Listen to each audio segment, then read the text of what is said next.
جنگ آزادی جب ہوئی تو اس کے بعد دو چیزیں انٹروڈیوس کرانے کی کوشش کی گئی۔ انگریز تو بڑا پریشان تھا کہ کس طریقے سے اب مسلمان بغاوت پہ آ گئے اور ان کی بغاوت کو کیسے روکا جا سکتا ہے، کیونکہ دہلی کی جامع مسجد سے اعلان جہاد ہو گیا۔ شاید آپ کو علامہ کفایت علی کافی کے بارے میں بھی میں نے بتایا ہو کہ انہوں نے اعلان جہاد کر دیا، فتویٰ دے دیا اس کا، اور ان کو اس وقت کہا گیا گرفتار کر کے کہ علامہ صاحب آپ یہ فتویٰ واپس لے لیجئے، ہم آپ کو رہا کر دیں گے، آپ بزرگ ہیں۔ انہوں نے نہیں مانا، ان کی قمیض اتاری گئی اور جسم پہ استریاں پھیری گئیں۔ اور اس دور میں استریاں یہ نہیں ہوتی تھیں ڈولنس وغیرہ کی، بڑی بھاری قسم کی، اپنی دادی نانی سے پوچھیے گا جس میں کوئلے ڈالا کرتے تھے، وہ پھیری جاتی تھی، اور پورا وہ چمڑی جب ادھڑ گئی تو پھر مرچیں ڈالی گئیں ان کے جسم پہ، اور پھر استریاں پھیری گئیں اور کہا گیا کہ آپ اب یہ فتویٰ واپس لے لیجئے۔ تو انہوں نے نہیں لیا۔ ان کے جو دوست علماء کرام تھے اس وقت، ان کو ان کے سامنے توپوں سے باندھا گیا اور چیتھڑے اڑا دیے گئے ان کے، پھر کہا گیا آپ یہ فتویٰ واپس لے لیجئے۔ انہوں نے نہیں لیا۔ اگلے دن جب پھانسی کا آرڈرز آ گئے اور پھانسی کے لیے لے کے جایا جا رہا تھا، تب انہوں نے وہ نعت شریف لکھی جس کے کلمات تھے کہ کوئی گل باقی رہے گا نہ چمن رہ جائے گا، بس رسول اللہ کا دین حسن رہ جائے گا۔ یہ آج آپ کی ہر محفل کا مرکز و محور بنی ہوئی ہے نعت۔ اس کا پس منظر یہ تھا۔ ناؤ کمنگ فارورڈ، انگریز نے کہا کہ یار یہ مسلمان تو پھر دوبارہ اٹھ سکتا ہے ہمارے خلاف۔ بر صغیر کا مسلمان تو بڑا جذباتی مسلمان ہے، بر صغیر کا مسلمان تو بڑا غیرت مند قسم کا مسلمان ہے۔ ہم نے مسلمانوں، سکھوں، ہندوؤں کو یہاں پر جو ہے وہ ان کے حوصلے پست کر لیے تھے۔ ایسٹ انڈیا کمپنی کے ذریعے وہ آیا ہندوستان میں اور اس قابض ہو گیا۔ ہوا کیا بیٹا کہ اس وقت جب مسلمان اٹھے تو انگریز نے کہا کہ اب اسے دوبارہ اٹھنے سے روکا جائے۔ وہ تحریکیں پوری حد تک کامیاب نہیں ہوئیں، بلکہ کہا جا سکتا ہے کہ کچھ حد تک ناکام بھی ہوئیں، اور اسی وجہ سے ہوئیں کہ کچھ ایسے لوگ موجود تھے جو کہ مخبری کیا کرتے تھے، جن کی جو وفاداری تھی وہ انگریزوں کے لیے تھی، لیکن خود کو کہتے ہیں وہ مسلمان تھے۔ اب ہوا کیا کہ وہ تحریک تو ناکام ہوئی، لیکن دوبارہ ایسی تحریک سے بچنے کے لیے انگریز نے کیا کیا کہ دو چیزیں کم کی جائیں۔ ریسرچ کی مسلمان پہ کہ مسلمان کو شکست دینی ہے تو کیا چیز کم کی جائے۔ نمبر 1، اس کے دل سے عشق رسول کی شمع، اس کے عشق رسول کی تڑپ کو ختم کر دیا جائے، تو مسلمان کو شکست دے سکتے ہو۔ حضرت اقبال سے جب میں نے سارا کلام پڑھا نا اور پوچھا کہ ایک لائن میں مجھے بتا دیں کہ کس طرح مسلمان کو یونائٹ کیا جا سکتا ہے اور کس طرح اس کی غیرت کو جھنجھوڑ کے بیدار کیا جا سکتا ہے، تو ایک لائن میں جواب یہ ملتا ہے جو میں نے اس کا جواب نکالا، وہ یہ ہے کہ the power that can blow the dead body of Ummah is Islam and all that Islam lies in عشق رسول علیہ الصلوۃ والسلام۔ کہ وہ قوت جو مسلمانوں کے مردہ ضمیر کو جھنجھوڑ کے زندہ کر سکتی ہے، اس قوت کا نام اسلام ہے، اور سارے کا سارا اسلام اگر کچھ ہے تو فقط عشق رسول علیہ الصلوۃ والسلام ہے۔ لیکن پھر اسے تقسیم کیسے کیا جائے؟ انگریز نے کیا کلیہ اختیار کیا؟ وہ آج سے 100 سال پہلے اقبال نے اس کی پیشن گوئی کر لی، آج وہ کچھ ہو رہا ہے امپلیمنٹ۔ اس وقت اقبال کہتے ہیں وہ فاقہ کش جس کے گھر میں بھوک پیاس کا عالم ہو نا، فاقے ہوں لیکن موت سے نہیں ڈرتا، اتنا دلیر ہے، اسے کیسے شکست دو؟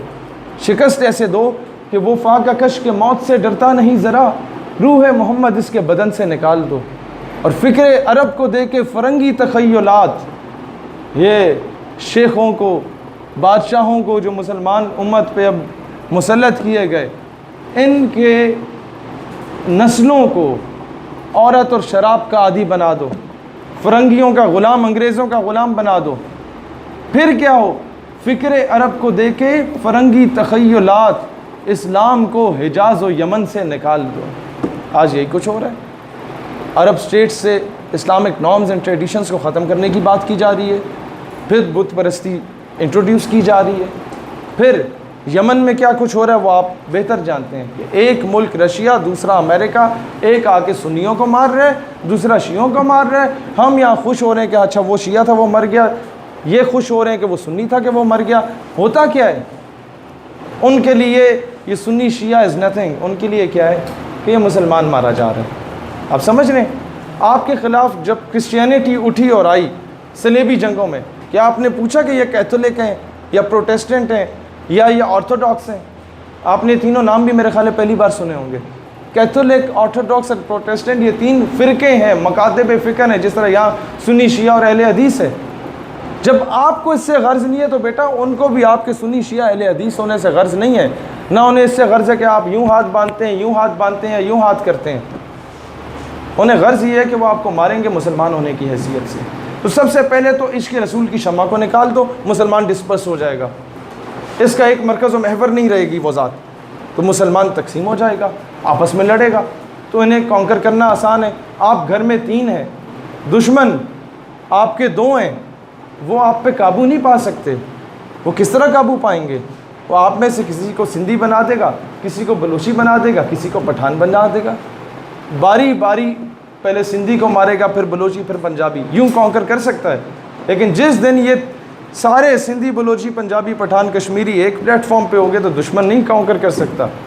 سمجھ رہے ہیں آپ؟ یہی معاملہ فرقہ واریت کا. اب جہاد کی طرف آتے ہیں. ایک چیز انٹروڈیوس کرا دی گئی کہ سب سے بڑا جہاد وہ ہے کہ آپ اپنے نفس کے ساتھ جہاد کریں، خواہشات نفس کے ساتھ. درست بات، مان لیا.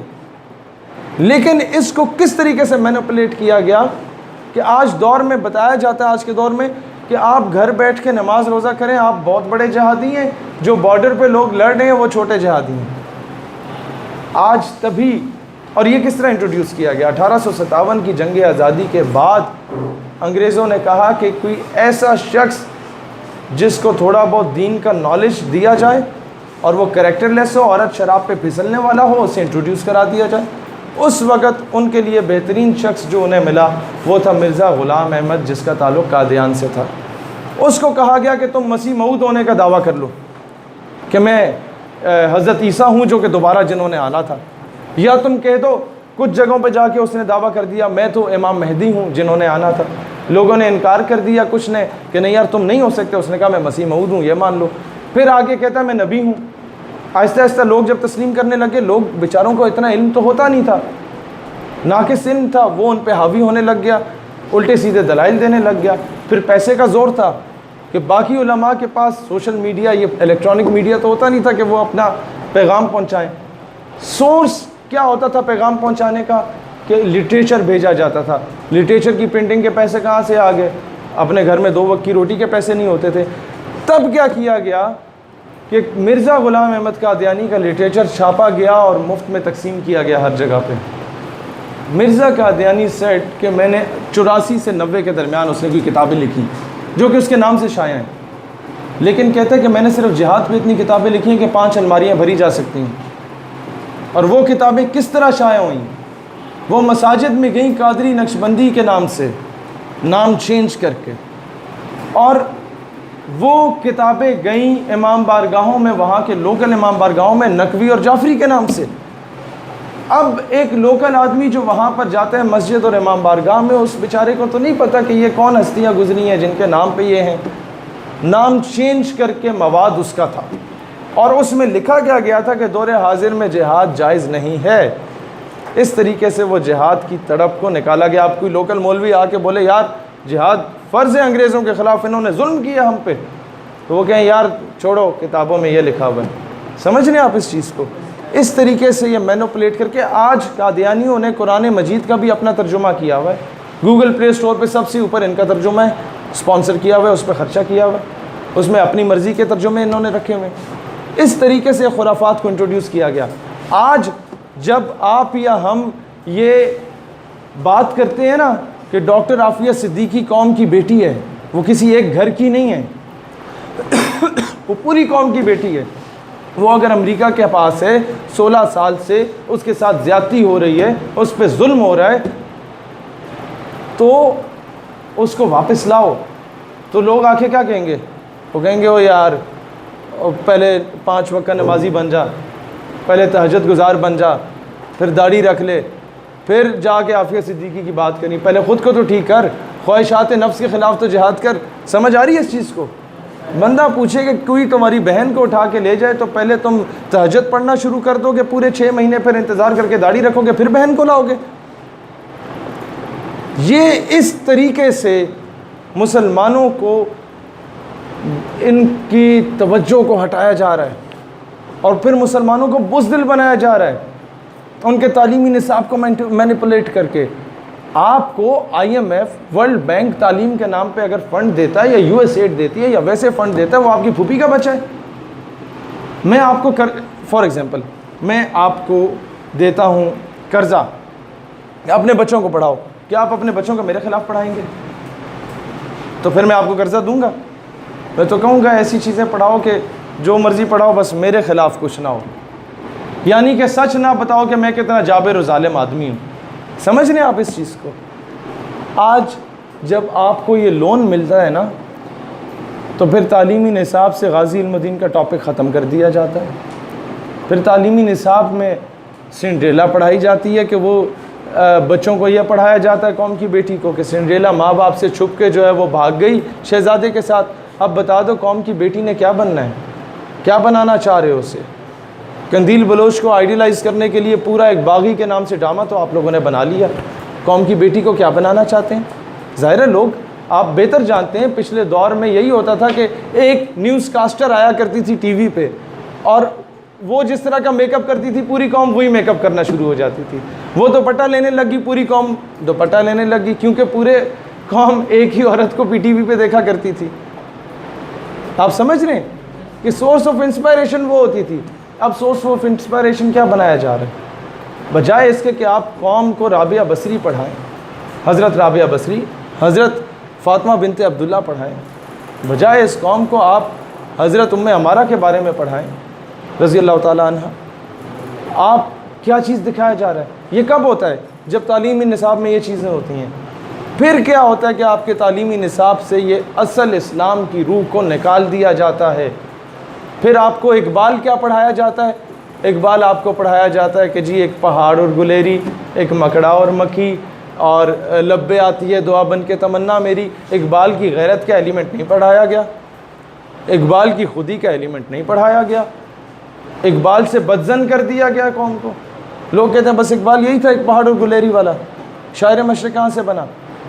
وہی اس کے اصل عشق رسول کے فلسفے کو تو پڑھاؤ کہ بازو تیرا اسلام کی قوت سے، توحید کی قوت سے قوی ہے، اسلام تیرا دیس ہے تو مصطفی ہے، نہیں پڑھایا۔ فرقہ واریت کیوں پھیلی؟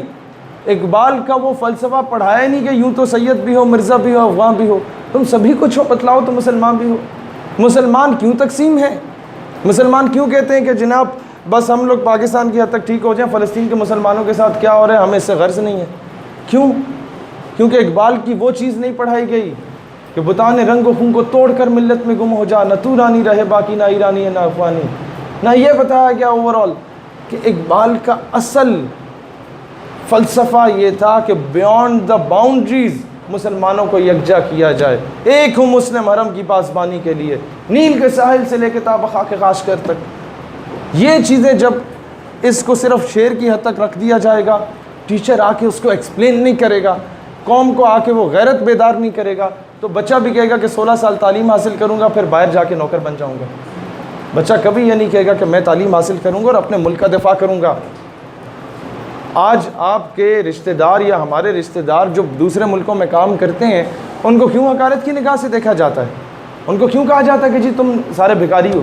کہا جاتا ہے نا، کہا جاتا ہے کہ اچھا آر یو فرام پاکستان، تو تم دہشت گرد تو نہیں ہو، تم جہادی تو نہیں ہو؟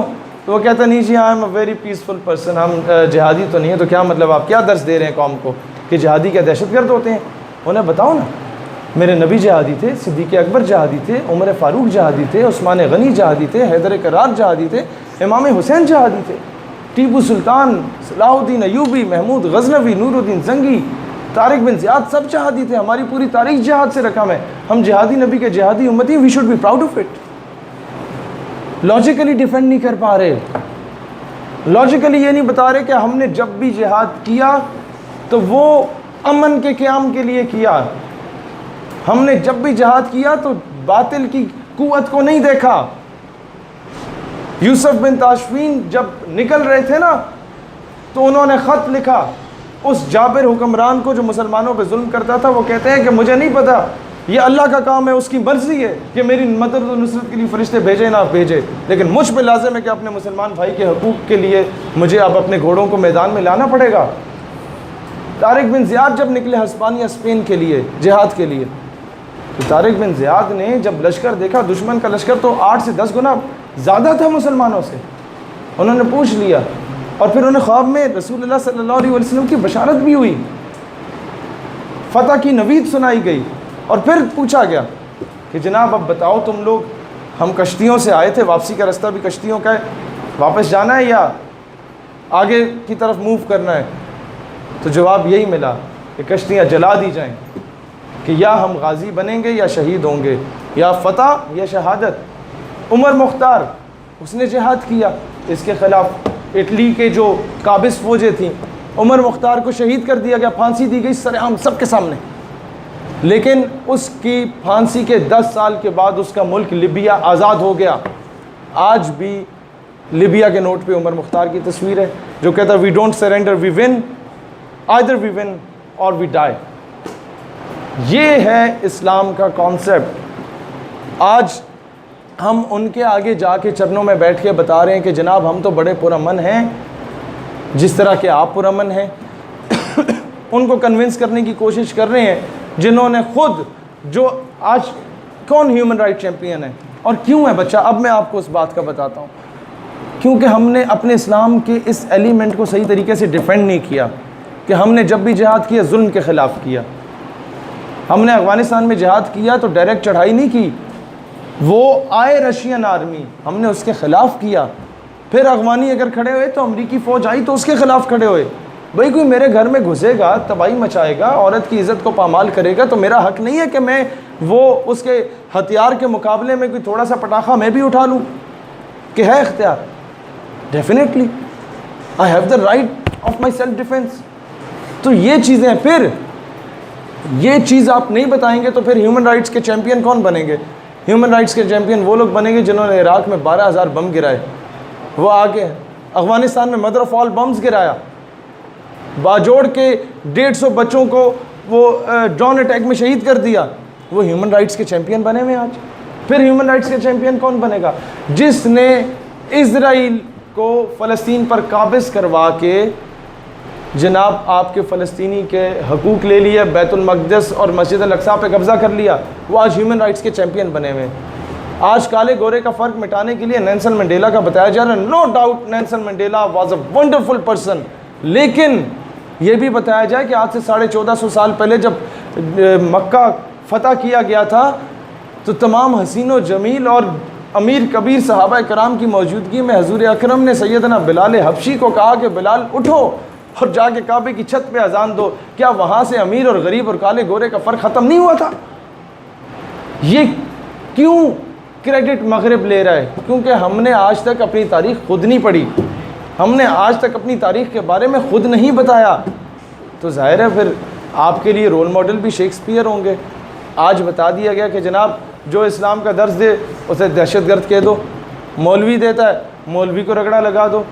بھائی جان یہ بھی تو بتاؤ نا کہ جب آپ کے اماں ابا کا نکاح ہوا تھا تو مولوی نے کرایا تھا، جسٹن بیبر نے نہیں کرایا تھا۔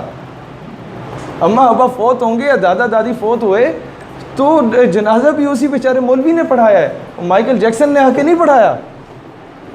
یہ چیزیں بھی سمجھنے کی ضرورت ہے کہ ہم لوگوں کو اپنے ہی لوگوں کے درمیان میں تفرقہ ڈال کے ایک دوسرے کے اگینسٹ کر دیا۔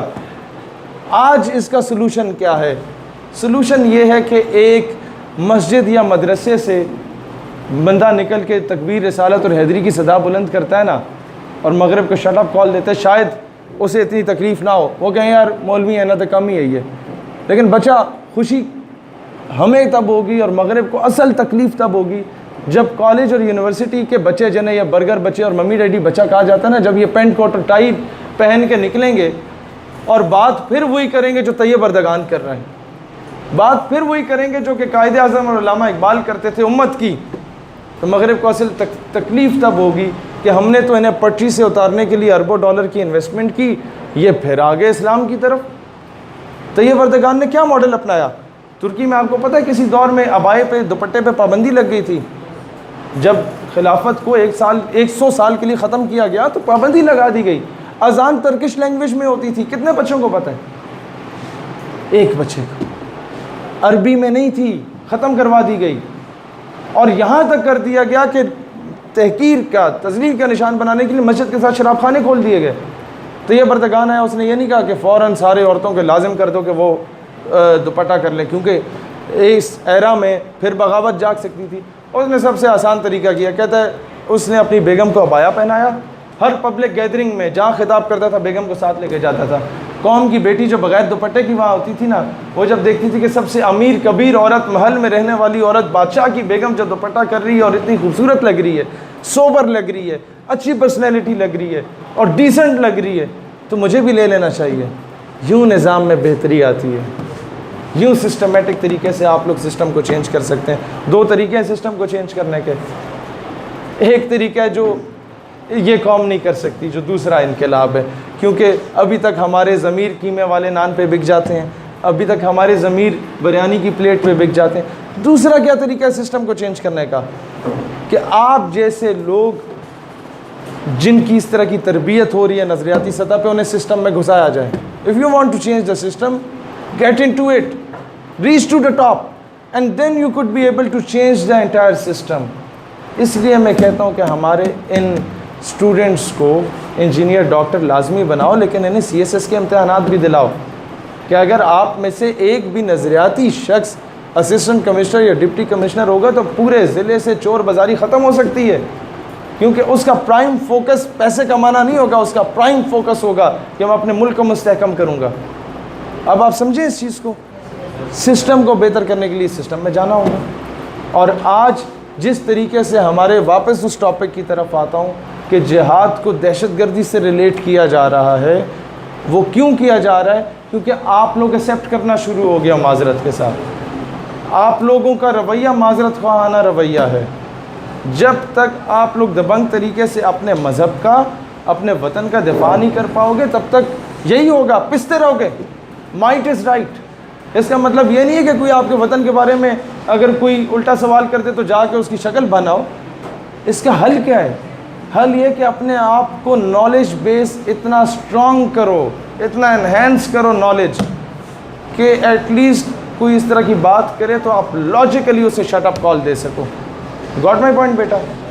اب اس ٹاپک کی سمجھ آئی آپ لوگوں کو؟